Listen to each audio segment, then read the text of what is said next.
λίγα λόγια πώς τον περιγράφει στην αναφορά του, η οποία υπάρχει σήμερα στη βιβλιοθήκη Γεράνιμη της Ρώμης.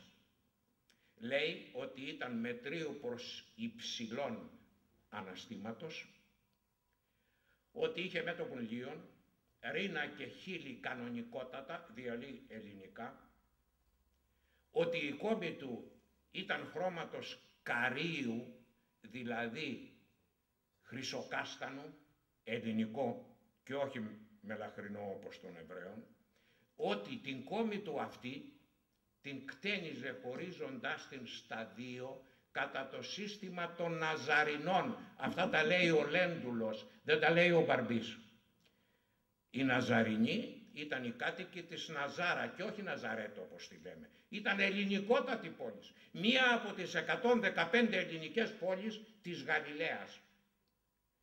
Ώστε εχώριζε την κόμη του, αλλά και τα γένια του τα οποία ήταν πυκνά, όπως λέει ο Λέντουλος, στο μέσον κατά το σύστημα των Ναζαρινών, των Ελλήνων δηλαδή της Γαλιλαίας, οι οποίοι αποτελούσαν το 95% του πληθυσμού. Το 95% του πληθυσμού της Γαλιλαίας. Γιατί ο Χριστός ήταν Γαλιλαίος. Άσχετα αν για λόγους απογραφής, η μητέρα του χρειάστηκε να μετακινηθεί στη Βιθλεέμ για να γίνει εκεί η καταγραφή στον πληθυσμό που είχε διατάξει τότε ο Ηρώδης.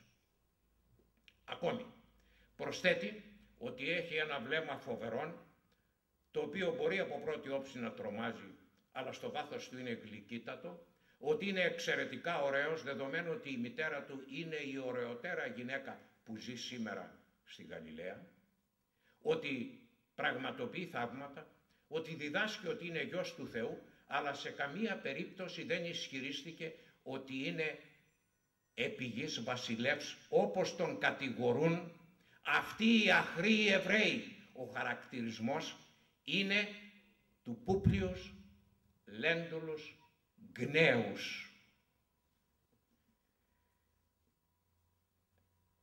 Ώστε οι Ρωμαίοι δεν τον θεωρούν δικό τους.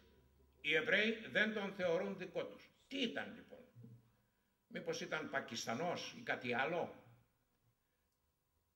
Απομένει το Έλλην. Ναι, αλλά ως ιστορικός συγγραφεύς με 77 σήμερα βιβλία, γιατί άκουσα προηγουμένως κάποιον πολύ παροχημένο αριθμό, οφείλω να στηρίζω τους ισχυρισμούς μου σε στοιχεία.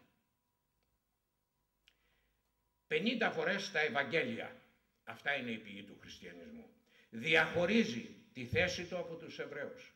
Η γενεά ημών με ύψιλον, οι πατέρες ημών, οι πρόγονοι ημών, όλα με ύψιλον. Η αργία ημών, Μωυσής δέδοκεν ημίν με ύψιλον την περιτομήν, όχι ημίν με ήτα, με ύψιλον. Προσέξτε, αυτά είναι αντλημένα από τα Ευαγγέλια. Αρνήθηκε επανειλημμένα ότι ήταν Εβραίος καταγόμενος από τον Νίκο Δαβίδ και λέει ορθότατα, αφού ο Δαβίδ με αποκαλεί Κύριον, πώς είμαι απογονός του?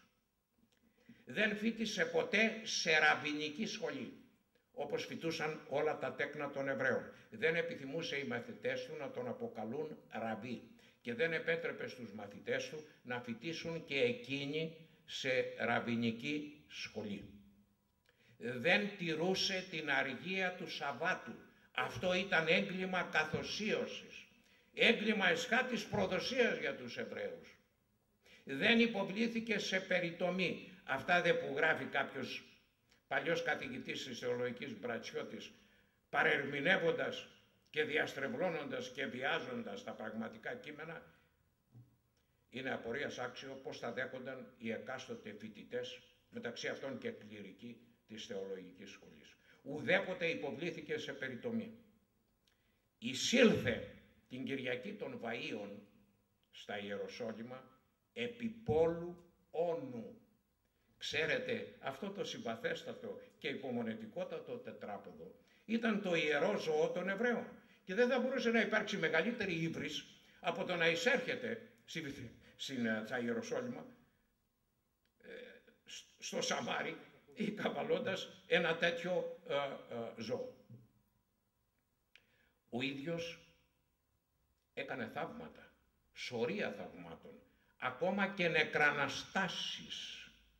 Και αυτό εθεωρείτο για τους Εβραίους, οι οποίοι διεκδικούσαν για το δικό τους Θεό το μονοπόλιο των θαυμάτων, ύβρις με την αρχαιοελληνική έννοια του όρου.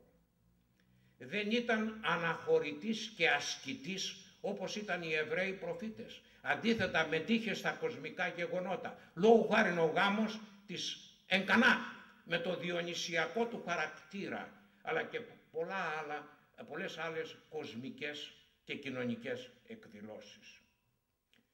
Μιλούσε θαυμάσια τα ελληνικά από την παιδική του ηλικία. Πού τα άμαθε, κυρίες και κύριοι?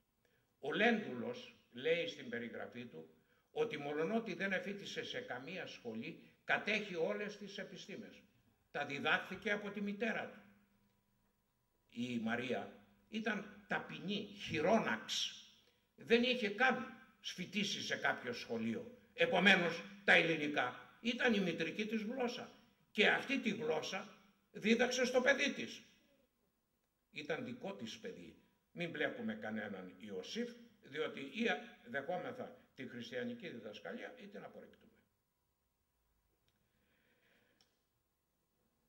3 φορές, και αυτό υπάρχει στα Ευαγγέλια, τονίζει ότι είναι ναζωραίος. Ότι είναι ναζωραίος. Σας παρακαλώ, αυτό πρέπει να μείνει στη μνήμη σας. Οι κάτοικοι της Γαλιλαίας ήταν απόγονοι των πελασγών της Κρήτης, Πελασγίμ, Φιλιστιήμ, Φιλιστέοι, οι οποίοι είχαν απικήσει αυτή την έκταση. Σε αυτό το 95% ανήκε και η Μαρία των μύρων της θαλάσσης. Ο ίδιος ετώνιζε ότι ουδής άνθρωπος ουδέποτε εώρακε των Θεών. Εάν εντρυφήσετε σε αυτή την απολαυστικότατη Τανάχ των Εβραίων, θα δείτε ότι ο Ιακώβ όχι μόνο τον είδε το Θεό, αλλά και πάλεψε μαζί του μια ολόκληρη νύχτα. Και στο τέλος, δεν ξέρω με ελεύθερα χτυπήματα, με τι τρόπο, με ελληνορωμαϊκή πάλι, τον νίκησε κιόλας. Υπουργείο, πώς λέγεται, παιδείας, διαβίου μάθησης και θρησκευμάτων. Αυτά δεν κάνει να τα λέμε στα Ελληνόπουλα. Όταν οι Ρωμαίοι κατέκτησαν, κύριοι, την Παλαιστίνη, στην οποία ανήκε η Ιουδαία, με Εβραίους πολλούς, και η Γαλιλαία με 95% Έλληνες, ο πληθυσμός του συνόλου της Παλαιστίνης ήταν 1,5 εκατομμύριο Έλληνες και 500.000 Εβραίοι.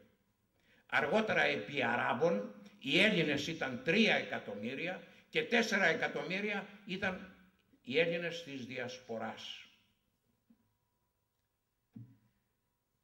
Και θα μου επιτρέψετε να κλείσω, ελπίζω να μην σας εκούρασα, αυτή τη διάλεξη, με ένα απόσπασμα το οποίο, όπως και πολλά άλλα, ψαλιδίστηκε από το κείμενο των Ευαγγελίων. Ευτυχώς το διέσωσε ο εξαιρετικά μορφωμένος και ιστορικός επίσκοπος Ευσέβιος της Κεσαρίας.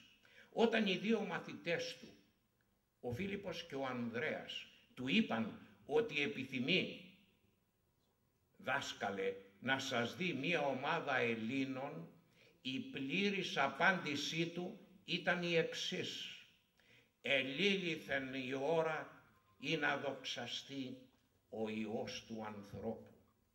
Ελλάς γάρ μόνη ανθρωπογέννη, φυτών ουράνιων και βλάστημα θείων ή κρυβωμένων, λογισμών αποτίκτουσα οικειούμενων επιστήμην, νυν εδοξάστη ο Υιός του ανθρώπου».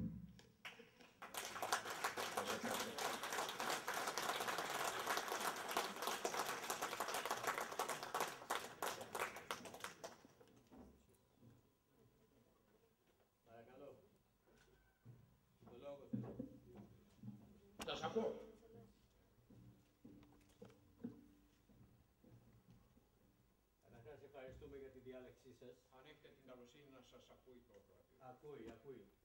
Ευχαριστούμε για τη διάλεξή σας. Ήταν εμπεριστατωμένη και στο μέλλον.